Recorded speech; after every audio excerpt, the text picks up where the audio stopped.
Buenas tardes, Buenas doctora tardes, Almudena Cervantes Castillo. Qué gusto tenerla con nosotros. Muy bienvenida al hospital. Muchas Nos da gracias. muchísimo gusto que nos acompañe Gracias. de parte del doctor Humberto Galo Hermida, director general, y del doctor Joel Bañuelos, presidente de la Asociación Médica. Le damos la más cordial bienvenida a nuestro hospital y a esta conferencia. Muchas gracias. Esta conferencia, como comentamos hace unos minutos, no tiene más objeto que conocer un poco más de la persona, que nos va a hacer el honor de participar con nosotros en la conferencia dentro de unos minutos. Y entonces la primera pregunta obligada para iniciar agradecer al doctor No, al contrario, muchas gracias por la Quiñones, invitación.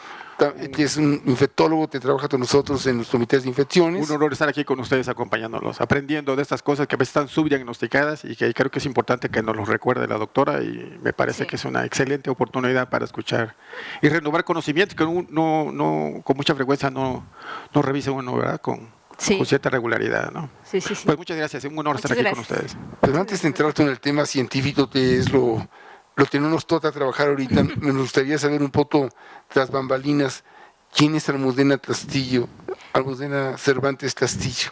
Bueno, yo nací en Puebla, soy de una familia grande, somos 11 hermanos. Mi papá es fundador de la Universidad Popular Autónoma del Estado de Puebla, de la UPAE, y fue ahí donde terminé haciendo medicina, con el afán de ayudar a los pacientes. Ahí mismo me fui formando y conocí a lo que es mi esposo, el doctor Adrián Rodríguez. ¿Médico también? Médico también, nefrólogo. Y nos venimos a la Ciudad de México. Ahí, como yo tenía mi primera hija, ahí mismo, pues lo primero que se me vino a la cabeza es, bueno, voy a hacer el servicio social en investigación. Y realicé mi servicio social en Centro Médico Nacional Siglo XXI. Ahí yo buscaba el área de endocrinología de pediatría. Sin embargo, en los pasillos del hospital me perdí y me encontré infectología. Y es donde el doctor Javier Torres me dice, vente, ¿no quieres hacer proyectos sobre enfermedad de Lyme? Y yo también dije en ese momento, no sé ni siquiera qué es eso. O sea, mi ignorancia era tan grande que dije, bueno, sí, está bien, a ver qué es. Y poco a poco fui involucrándome en la parte de la enfermedad, de ir a las consultas a identificar a los pacientes, a tomarles fotos, a tomarles muestras. Y de ahí llega el momento en que digo, ¿qué hago? ¿Hago la especialidad o me dedico a investigación? Y nace mi segunda hija. Entonces digo, en lo que está estudiando mi esposo, pues bueno, voy a dedicarme mejor a investigación y me voy al área de epidemiología clínica, que está coordinada por la doctora Patricia Clark, actualmente en la UNAM. Y fue donde yo me refugié, fui a hacer la maestría y después con apoyo del doctor Garduño en el Federico Gómez, me abrieron las puertas para empezar a hacer diagnóstico de los pacientitos con enfermedad de Lyme. Y es así como fui tomando mi camino, mi rumbo, que desconocía, pero que ahorita empiezo a ver que es de gran importancia para los pacientes, sobre todo por aquellos que han estado por mucho tiempo sin diagnosticar. He tenido pacientes que hasta más de 20 años no han sido sin diagnosticar, han estado por diferentes médicos, por diferentes partes del mundo, hasta que llegaron a su diagnóstico, pero pues tardíamente. Creo que ahí fue la primera clínica, ¿no? o laboratorio de Lyme en México. Sí, ¿es correcto? El doctor Fortino, junto con la doctora Gordillo, hicieron las primeras investigaciones en Lyme, y lo voy a platicar en un momento, en donde a partir del 2007 se da una alerta por parte del CDC de la existencia de enfermedad de Lyme en México. ¿Y cómo era el problema en aquel entonces? Porque tengo la impresión, y yo como infectólogo, como que lo subdiagnosticamos, o mejor dicho, o peor dicho todavía, creo que a veces no pensamos en ellos, ¿no? ¿Cómo se les ocurrió hacer una clínica en aquel entonces de esto? Sí, pues prácticamente la doctora Gordillo ya llevaba un tiempo trabajando con la bacteria. En la unidad de enfermedades infecciosas y parasitarias solamente se hablaba de Lyme, que se conocía, se diagnosticaba y posteriormente fue creciendo este tipo de infecciones o este tipo de detección de enfermedades transmitidas por garrapata, en donde podemos encontrar diferentes bacterias o parásitos o hasta virus transmitidas por las garrapatas. Entonces, con esfuerzo tanto de siglo XXI, estaba el doctor Fortino, el doctor también Muñoz Onofre, fue quien ayudó en esta parte de que creciera el laboratorio de enfermedades infecciosas y yo, pues bueno, me colé por ahí en esta parte. Un poco regresando a tu formación, Almudena, entonces epidemiología clínica la hiciste como una especialidad del Seguro Social, para méritos del Seguro Social. No, en ese momento, cuando yo termino mi servicio social, una doctora que se llama la doctora Martínez, que también está dentro de la maestría y el doctorado de la UNAM, la maestría se llama Ciencias de la Salud, correcto. y ahí va la parte de epidemiología clínica, como la especialización en epidemiología clínica. Y de ahí me agarré la parte de maestría y doctorado para hacerlo. Oye, ¿y por qué si las mujeres son tan sensibles a los arácnidos y a las cucarachas y a las hinches y garrapatas y demás, cómo se te ocurre dedicarte a esto? Entiendo un poco, había personas ya interesadas en ello y demás, y quiero pensar que mucho de eso tiene que ver también con los veterinarios y la gente que te maneja alimentos y todo por el estilo. Sí, pues básicamente lo que más me movió en toda esta parte fueron los pacientes. La desesperación de los pacientes por encontrar el diagnóstico, no sabían qué les pasaba, muchos de ellos terminan siendo tratados como pacientes psiquiátricos.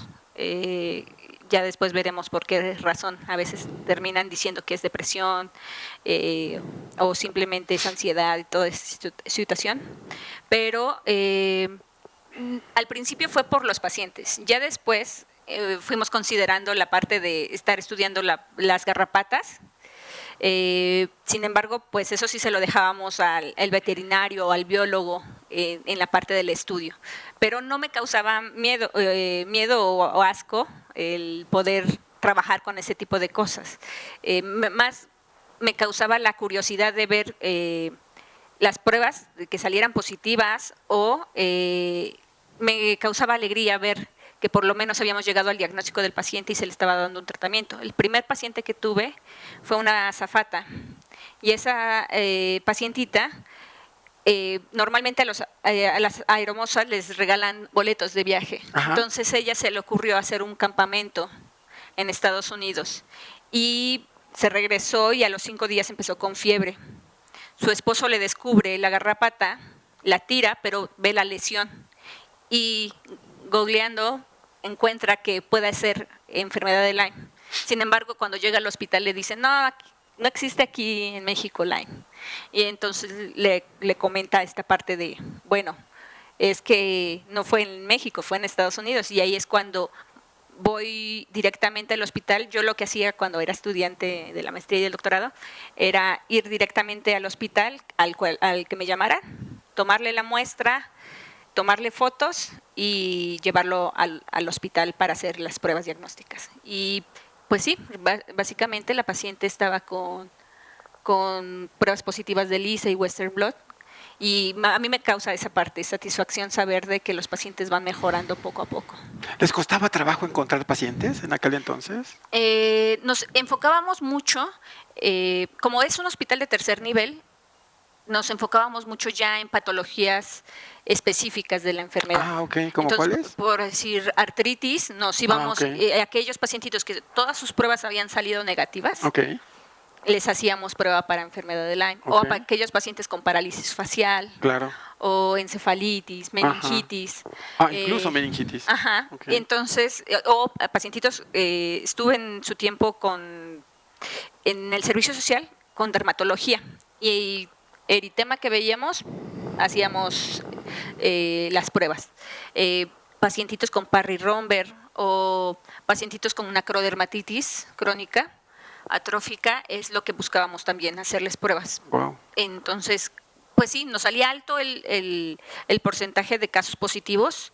Sin embargo, pues no podíamos especular que era en toda la población lo que teníamos. Pero se fue formando un grupo muy multidisciplinario, porque teníamos estudiantes de biología, teníamos estudiantes de química, estudiantes de veterinaria en el laboratorio, y bueno, yo en la parte médica me dedicaba a ver a los pacientes. Claro.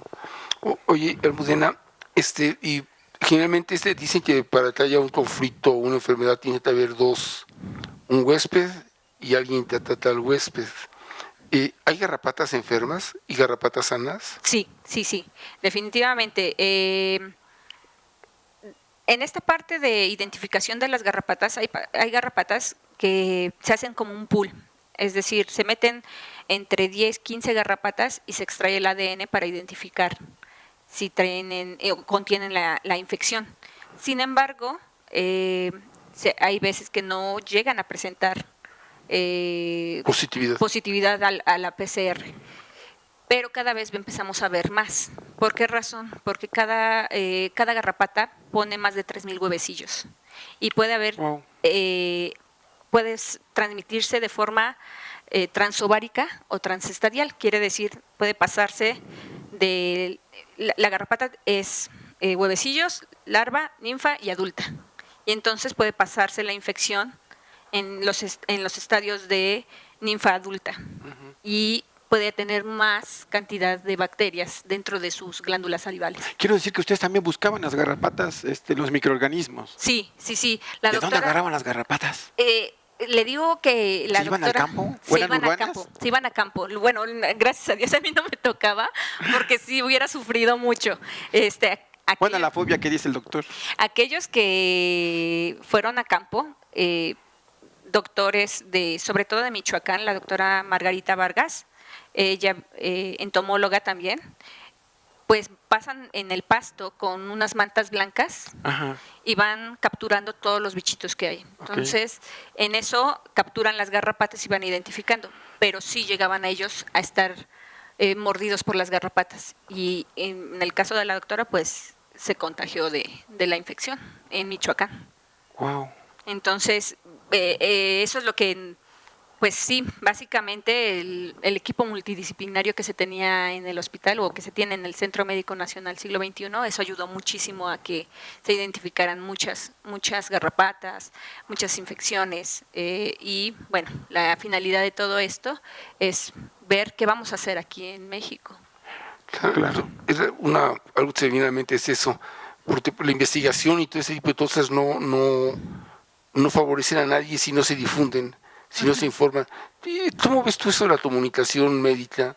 Y sobre todo en esas áreas que son un poco, si no complejas, un poco difusas, ¿no? Como no le damos así mucha importancia, aunque la tienen para un pequeño grupo de personajes de la medicina, pero para los demás como que nos pasa totalmente desapercibidos. Sí, yo creo que lo más importante aquí es la difusión con los médicos. Bueno, ahorita con las herramientas que tenemos de difusión del Facebook, Twitter, Instagram, eso ha ayudado y favorecido a que se replique esta información y llegue más rápido tanto a los médicos como a los pacientes, y ha favorecido bastante. Cada vez más llegan pacientes en etapa temprana de la infección o simplemente llegan con la garrapata, me piden o me mandan un mensajito a veces con esto de las herramientas, de decirme, ¿cómo la quito? Porque desgraciadamente, si quitamos la garrapata, podemos arrancar solo el cuerpo y dejar el natosoma y seguir secretando saliva con bacterias. Entonces, yo creo que eso ayuda muchísimo, pero hacer básicamente jornadas de actualización. Definitivamente eso nos va a ayudar muchísimo a que tomemos conciencia de la infección. Pasando esto de la pandemia, yo creo que no hay límite para las garrapatas. O sea, aunque es un vector que no vuela, pero se puede ir en prendas de vestir. He tenido pacientes que compran pacas de ropa Sí, y van con garrapatas dentro. Y cuando empiezan a decir, bueno, es que yo vi unos bichitos que pasaban por el tubito y venía la garrapata, y ya cuando la identifiqué era la garrapata. Entonces, esto es muy importante para nosotros, considerar que no solamente en Estados Unidos hay la infección, les voy a platicar también hasta de Europa, y desde cuándo se conoce la infección realmente. Entonces, cada vez es mayor, cada vez vemos que se va regionalizando. Si nos ponemos muy exquisitos en esa situación, vemos que en Brasil hay un parecido a Lyme. Le dicen Lyme-like o Bayo Yoshinari. Es decir, tienen los mismos signos, los mismos síntomas, pero no saben cuál es la bacteria. Pero le dan el tratamiento igual que Lyme. Y curan. Y el paciente mejor, exactamente. Wow. Entonces, empezamos a ver que se va regionalizando la infección y cada vez más hay garrapatas por la cuestión del calentamiento global, de que no hay depredadores que eliminen las garrapatas. Por decir, yo he visto gente que llega a matar a los tlacuaches, sí, que son ahorita como, hay una reserva aquí en la UNAM de tlacuaches, pero esos animales sobreviven a mordeduras de serpiente y comen garrapatas. Entonces, quitamos eso, quitamos las ranas, quitamos muchas cosas y aumentamos la probabilidad de que crezcan más las garrapatas. No solamente es del venado blanco, sino las del perro o ratas. Las de las roedores de pata blanca, el ganado que llega infestado. Y hay una doctora, una entomóloga en la UNAM, la doctora Quintero, que ella identificó garrapatas en tortugas, en serpientes, en mariposas, sobre todo en las mariposas que migran, encontraba garrapatas, y las que vienen de Canadá. Wow. Entonces, ¿la mariposa monarca será? Ajá. Wow. Sí, sí. ¿Cuántos laboratorios hay en México que apoyen para el diagnóstico? Tengo la impresión de que como que está muy poco difundido esto, ¿no? Sí, hay unos 2 o 4 laboratorios que se especializan en la infección. Cada vez empieza a haber más, es cierto. Está el de Centro Médico, de la doctora Gordillo, está el de la UNAM junto con el Hospital General, que esos son públicos. La sede del Hospital General, el laboratorio. El laboratorio. Y es igual de enfermedades, dentro del laboratorio de enfermedades tropicales, está metido ahí enfermedades transmitidas por vector. Y pues bueno, en esta situación que cada vez vemos el subdiagnóstico, quiero pensar que lo que está fallando mucho es las pruebas de diagnóstico. Las pruebas de diagnóstico todavía no son las mejores que podamos tener. ¿Por qué? Porque se complica mucho el cuadro por la razón de que no solamente las garrapatas, hay diferentes genoespecies de garrapatas, sino diferentes genoespecies de bacterias. Entonces hay la europea, hay la de Estados Unidos, y la europea se divide en más de 25 genoespecies, de las cuales 7 a 13 infectan al ser humano, y entonces va haciendo que sea más difícil la identificación de la enfermedad. Yo pienso que es eso, nos está fallando las pruebas de diagnóstico, porque la misma CDC en el 2013 y en el 2016 por parte de la Comunidad Europea, ellos dicen, ¿saben qué? Creo que estamos cometiendo un error. Las estadísticas que estamos sacando es solo el 10% de los casos reales. Entonces, en Estados Unidos se reportan más de 30,000 casos al año. Es decir, 300,000 casos en realidad son, pero no se están diagnosticando a tiempo. Bueno, eso es allá. Acá todavía tenemos como un subdiagnóstico mucho mayor, ¿correcto? Sí, ¿Por qué crees que se deba eso? Yo pienso mucho que es la parte de que las pruebas definitivamente estamos considerando únicamente las de Estados Unidos. En los kits comerciales estamos considerando únicamente las de Estados Unidos, de las cuales pues también hay que considerar las pruebas para Europa, porque la doctora Gordillo descubrió que tanto la cepa de Estados Unidos como la europea la tenemos en México. ¿Estamos evaluando el número de pacientes que realmente deberíamos de evaluar para este tamaño de este país? No, Creo definitivamente que no, primero, no hay, como en Estados Unidos, a partir de que se descubrió la enfermedad, no hay obligatoriedad para, para reportar el caso. En Estados Unidos, sí o sí, tienen que reportar el caso de Lyme. Pero aquí en México solamente hay para los animales y un poquito en el diario oficial de la Federación, en un intento que tuvimos con el Senado de la República en el 2016, de hablar un poquito de que tomemos en cuenta la enfermedad de Lyme. Pero de ahí que haya una norma oficial mexicana para detección de enfermedades transmitidas por vector y sobre todo Lyme, no hay. Sí, te escuchaba yo, te escucho muy animada hablando de Lyme, y una de las preguntas que se me venía a mí era la contrapuesta. ¿Entonces están las frustraciones con la enfermedad de Lyme?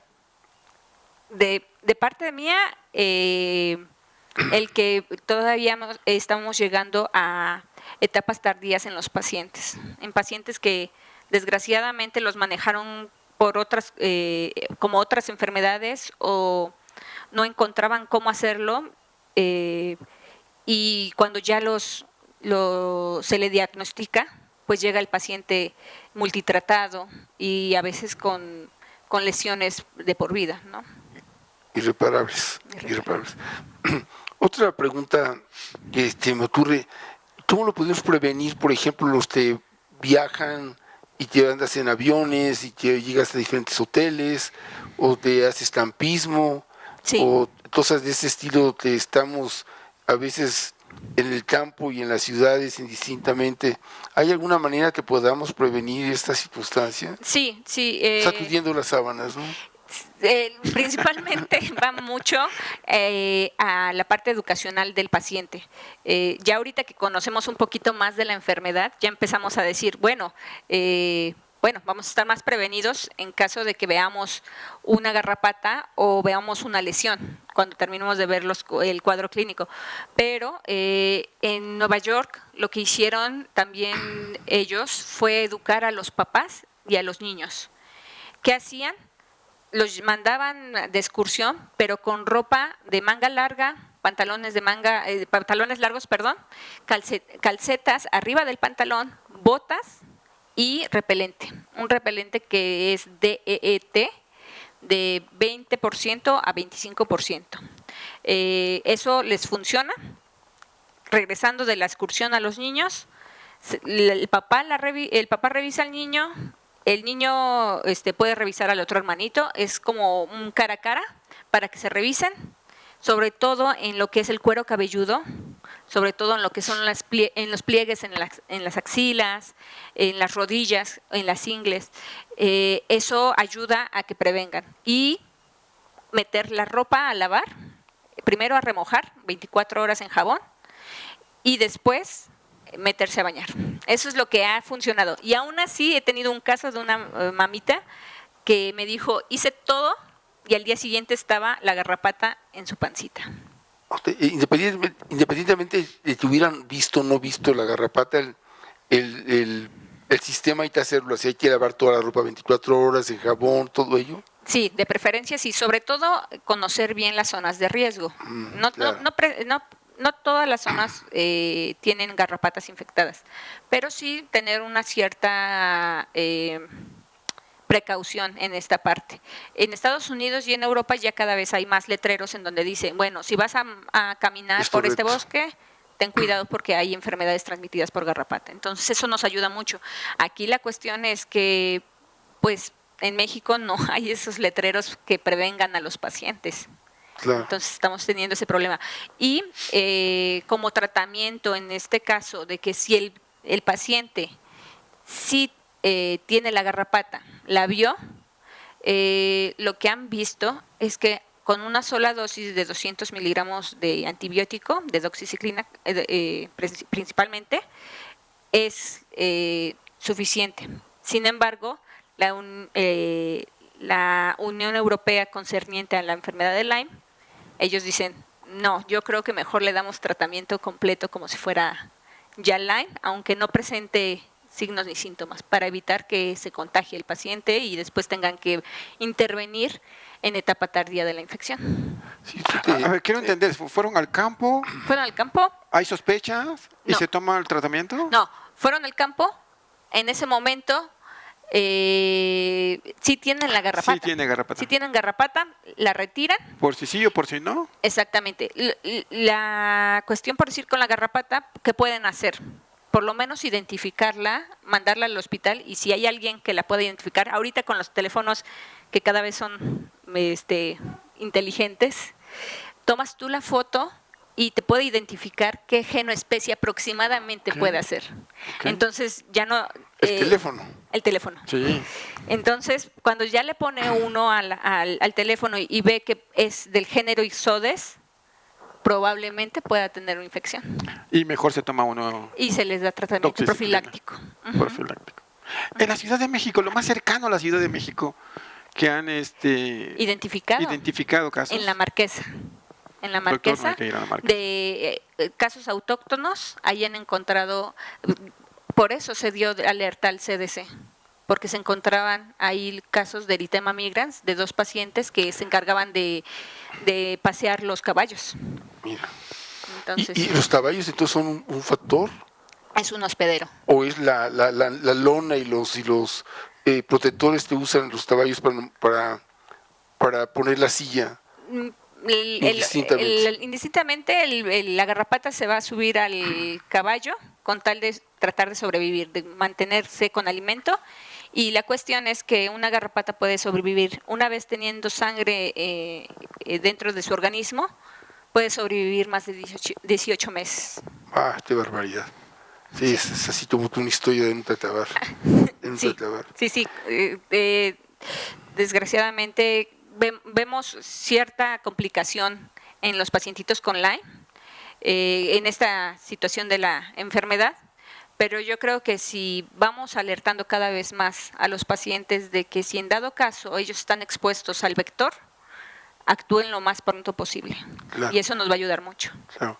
Oye, te saco un poco de la jugada. Casi todos los médicos, cuando terminamos la carrera de medicina, lo que buscamos es una especialidad. Y buscamos tener especialidades características, como decías tú, yo tenía pediatría, luego siendo endocrinología, pero casualmente se te atravesó algo o alguien y te metieron en un área, no te diste el ENAR, utilizaste un camino diferente que fue la universidad para integrarte a un grupo de investigación y de trabajo diferente, y muchos de nosotros nos desgastamos brutalmente pensando en que lo único que hay son las especialidades. En mi casa me sucedió algo similar, pero ¿tú qué opinas de eso? Los caminos torcidos de Dios, digo yo, y tal vez son mucho más agradables que los caminos estándares. Sí, algo que me ayudó mucho y que agradezco infinitamente a mi padre es que me regaló un libro de medicina, bueno, ¿qué es la medicina? De un doctor que está ahorita en el Federico, que estuvo en siglo XXI y ahorita está en el Federico Gómez. Se me olvidó el nombre, la verdad no recuerdo bien su nombre. Yo no me había dado cuenta que el doctor estaba allí hasta que volví a hojear el libro, aproximadamente 12 años después, y dije, oh, me ayudó mucho este libro. Pero ese libro se refería principalmente a qué caminos puedes tomar en medicina y irte únicamente a la especialidad, a hacer investigación o a educación. Y eso me ayudó muchísimo a decir, no solamente por aquí es el camino, y sentirme frustrada, porque no cumplí esa meta que tal vez como médicos siempre queremos llegar. Sin embargo, ahora sí que me fui por la puerta de atrás y llegué a otra área que bueno, se te abrió me otra encantó. puerta, no fue puerta de atrás, Sí, no se te abrió otra puerta. Estás contenta, lo Sí, disfrutas, ¿no? sí, no, y sobre todo porque me abrió y me amplió el panorama a decir, también se necesita investigación en México. Claro. Se necesita mucha investigación en México. Entre más investigación haya, mayor conocimiento vamos a generar para los médicos, y que es muy importante también la parte de difusión que comentaba usted. Claro. Pero esta investigación aplicada a la clínica, Ujú. ¿no? Que creo que se disfruta uno muchísimo más, ¿no? Sí, sí, sí, sí. No es básica. En clínica me gustó muchísimo más, sí, definitivamente. Oye, Almudena, este, entonces ya te metiste a la investigación, estás metido en la investigación, usaste una puerta alternativa de lo habitual. ¿Y cómo te fue en los aspectos de género tan de moda ahora? ¿Perdón? ¿Y cómo te fue con los aspectos de género tan de moda ahora? Ahorita durante tu plática, casi todas las investigadoras que estás señalando son mujeres, Ujú. ¿sí? Y pues me llama la atención, está totalmente de moda. Eso, ¿cómo fue tu caminar en la medicina que a veces es tan misógena? Sí, yo creo que A veces creo que me vi barato, ¿verdad? no me fue difícil, en algunas veces fueron difíciles los caminos, pero yo siento mucho que fue mucho el apoyo de mi familia. Es sobre todo tanto de mi suegra, que fue quien me apoyó con los hijos y cuidarlos, y de mi esposo. Definitivamente me decían, corre, ve, haz lo que tengas que hacer. Y llegaba a 9, 10 de la noche y volví a irme a las 7 de la mañana y todo eso me ayudó muchísimo. Y en quien más encontré compañía fue una compañera que también estaba haciendo la maestría, una veterinaria, y me abrieron las puertas. Y yo no tuve mucho problema en esa parte, no sé cuál haya sido la razón, pero el doctor, en su momento el doctor Garduño me abrió las puertas, el doctor Sarbelio, Moreno, de infectología pediátrica también me abrió las puertas y no encontré tropiezo. Claro está que el cansancio nadie se lo quita, No, desde luego. pero de ahí todo bien. De verdad que yo agradezco mucho que no tuve tantos obstáculos en ese momento. Oye, Almudena, y después de las garrapatas o antes de las garrapatas o además de las garrapatas, ¿qué más haces? Pues básicamente me dedico a la consulta y en los demás días me dedico también a la parte del cuidado de mis hijas.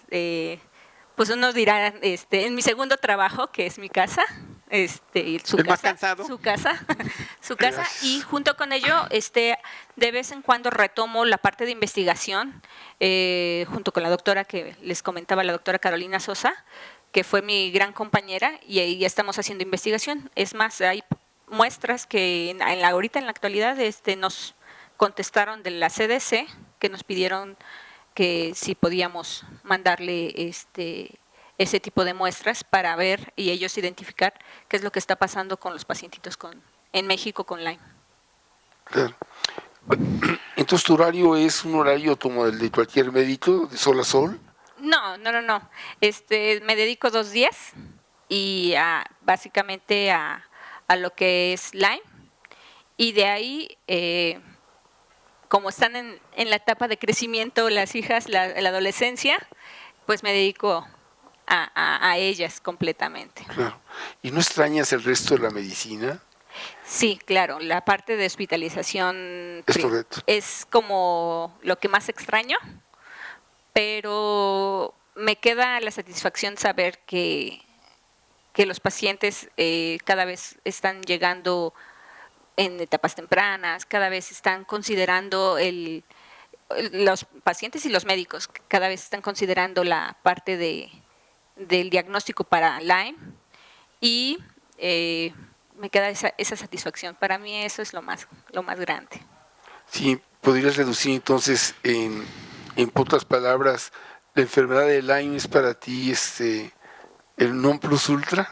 Sí, Sí. definitivamente. Ha sido un camino largo.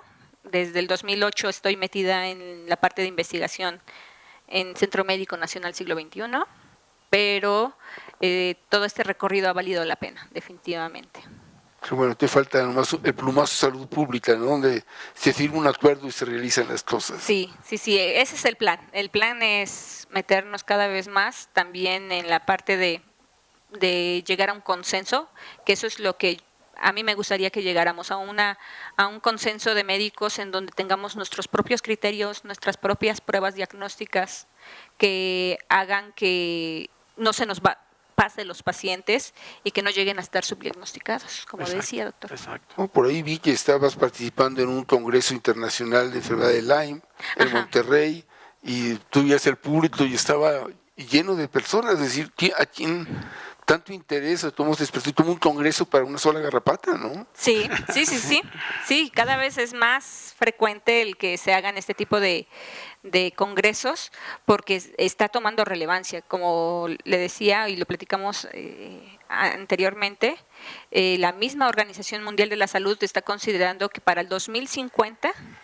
1 de cada 2 pacientes tengan una enfermedad transmitida por vector.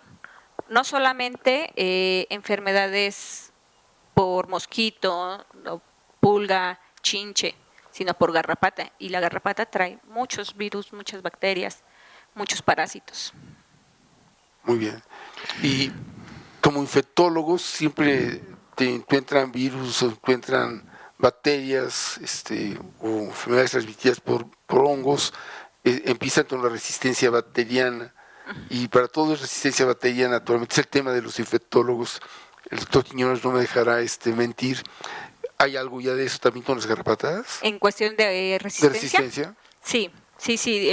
La cuestión aquí en la enfermedad, en la bacteria, es que es una bacteria que trae dentro de su ADN un ADN lineal, que es raro en el mundo de las bacterias, y junto con ello contiene unos flagelos que son como sus bracitos que hacen que se mueva en sitios donde normalmente no se metería una bacteria, y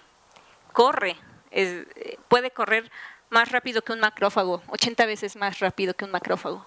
Entonces, eso le confiere cierta complejidad al cuadro clínico, y agregado a eso, la morfología de la bacteria, que es una espiroqueta, puede cambiar. Puede formarse en forma de L, puede hacer biofilm, o hay reportes de que probablemente haga quiste, como si fuera tuberculosis. Claro, y puede vivir mucho tiempo. Exactamente. Lo que estamos teniendo ahora son un síndrome post-Lyme, que quiere decir Es correcto. quedan los pacientes con signos y síntomas, aunque las pruebas diagnósticas no salgan positivas. Hay otros artículos que hablan que sacando líquido sinovial, y cultivándolo, aún después de tratamiento, la bacteria puede crecer. Vaya. Entonces, algo está pasando que estamos pasando desapercibido y nos está complicando los cuadros clínicos, agregado a las diferentes coinfecciones que pueda tener un paciente. Claro, muy interesante. Pues genial. No, al contrario, he aprendido mucho el día de hoy. Muchas gracias por la visita. Almudena, pues muchísimas gracias. Con esto vamos a dar por terminada la entrevista para pasar dentro de unos minutos a la conferencia magistral, donde seguramente se complementará mucho de lo que ahorita nos has comentado y lo veremos con mucho interés, y te agradecemos tu pasión y nos hayas acompañado el día de hoy por la tarde. Muchas gracias. Muchas gracias. Al contrario.